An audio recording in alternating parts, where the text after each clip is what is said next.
So last time we talked about one-step equations where we have to literally solve it by doing one step. Now we're talking about two-step equations. Just like they sound, it takes 2 steps to solve them. Now, I'm going to read this one out, but I'm also going to make sure I explain it verbally because some people can see it verbally. So negative 9x minus 13 equals negative 103. Or negative 9 times our mystery number x minus 13 equals negative 103. Now, sometimes we can see that and just kind of work it out in our head, but what I'm going to do is I'm going to work it out by hand, okay? So what we get rid of first is if there's any addition or subtraction kind of at the tail end or maybe even at the beginning, we get rid of that first by doing the opposite operation. So in this time, to get the x by itself, which is what we're trying to do, we get rid of the minus 13 by adding it to both sides, okay? So this would be negative 90 over here, and then on this side would be negative 9x over here. And again, how to get rid of a number in front of x, you actually have to divide, right?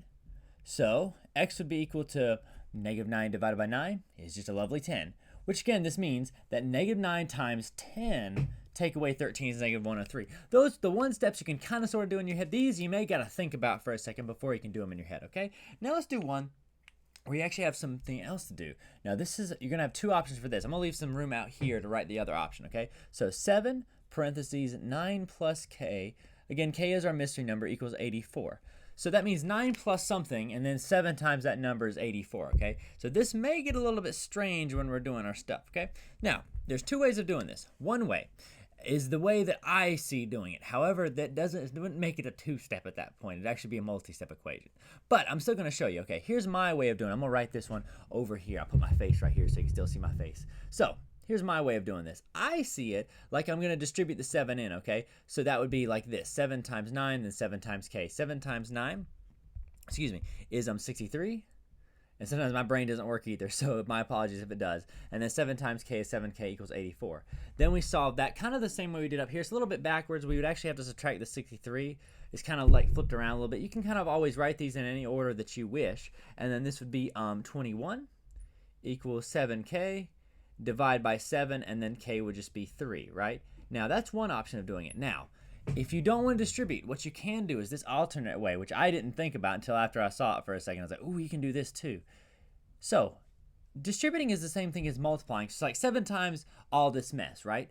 How do you get rid of multiplying? Well, you divide. Watch what you can do. And this turns it into a 2-step. So, divide by 7 on both sides. So, 84 divided by 7 is the lovely number 12. It took me a second. And I use a calculator for it because I forget sometimes. And then equals 9 plus k. And then look at there. You take away the 9, and that would end up being a 3. So that's what k is equal to. Notice whichever route you go, kind of just gets you the same answer, right? The route is a little different, but still you get the same answer no matter what. I don't really care which way you do it. This is technically a multi-step doing it my way with the distributing, but still it works out the same way, okay? Those are kind of some simpler ones, okay? Let me try to up the challenge a little bit. This next one is going to have a bit of a weird fraction involved, okay? Now, fractions, remember, are the same thing as dividing, okay? So now, we know the opposite of multiplying is dividing. What's the opposite of dividing? Multiplying, right? They're inverse operations of one another. So this next one you're going to see, we'll have some division in there. But remember, get rid of it the same way we've always got rid of it, just by multiplying, okay? So there's just one extra thing involved that I got to deal with. All right. I got to find a better way and a quicker way to erase this, but that's all right. So I'm going to do a weird letter. M over 9 minus 1 equals negative 2. Okay, how do we solve this? Well, let's trying to get m by itself. What this means, again, think of it in your head. Something divided by 9, take away 1 is negative 2. Bit weird, so let's figure this out. Let's get rid of that minus 1 by adding it first, because we always do that first. It's going to be negative 1 equals m over 9. Now, how do you get rid of a number being divided? You multiply, right? So let's times everything by 9.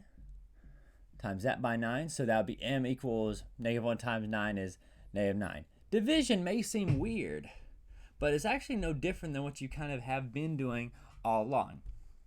Now, let me give you a flip of this. Give you another one that's kind of similar, except this one's got a bit of a different order to it. All right, 5 plus x over 6. Again, we're trying to get the x by itself. Now, you can think of this flipped around if you want to, which is going to be how I'm going to say it. 5 plus something divided by 6 is negative 1. Now, actually, I actually know what it would be now off the top of my head just by thinking about it like that, okay? But how do we do this? Well, some people, this one right here, we added the 1 first because the m was the only thing being divided by the 9, so we had to take care of that last. Everything on this side is being divided by 6. Remember how we had the distributing one? How instead of distributing, you can just get rid of it at the very beginning. The same kind of concepts happens here. So what I can do is I can get rid of that 6 first. Well, it's being divided by 6. What's the opposite of dividing? Multiplying. So if I multiply both sides by 6 first, 6 times -1 is -6, and then the rest of this stuff, because the 6 is crossed out, go down. And look at there. I can solve this in one step. How do I get rid of the 5 with the x? So it's like 5 plus x. How do I get rid of the 5? I subtract the 5. So that would end up being -11 is equal to my x. So now notice, just like the distributing one, technically what you can do, which I would not suggest you do, you could have actually done, you could have broken it down like this. Now just watch this for a second and I'll show you why I would not suggest doing it like this. -1 equals 5/6 plus x/6.